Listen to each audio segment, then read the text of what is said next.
सर्वांना नमस्कार. मी एक अत्यंत महत्त्वाच्या उपक्रमासाठी बोलणार आहे.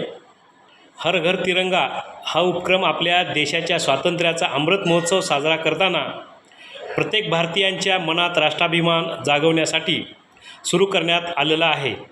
तिरंगा म्हणजे तो आपल्या स्वातंत्र्याचे प्रतीक आहे.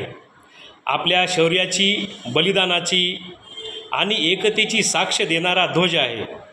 हर घर तिरंगा उपक्रमांतर्गत आपण सर्वांनी 13 ऑगस्ट ते 15 ऑगस्ट या तीनही दिवशी आपल्या घरावर अभिमानाने तिरंगा फडकावायचा आहे. ध्वजाचा अपमान होणार नाही, त्याला योग्य सन्मान मिळेल याची आपण सर्वांनी काळजी घ्यायची आहे. या उपक्रमातून आपण आपल्या पुढील पिढीला एक संदेश देणार आहोत की देशप्रेम हे केवळ शब्दात नाही तर कृतीतून दिसायला हवे. आपण सर्वांनी हा उपक्रम यशस्वी करूया आणि भारत मातेच्या सन्मानात आणखीन एक सुवर्णपान जोडूया. जय हिंद.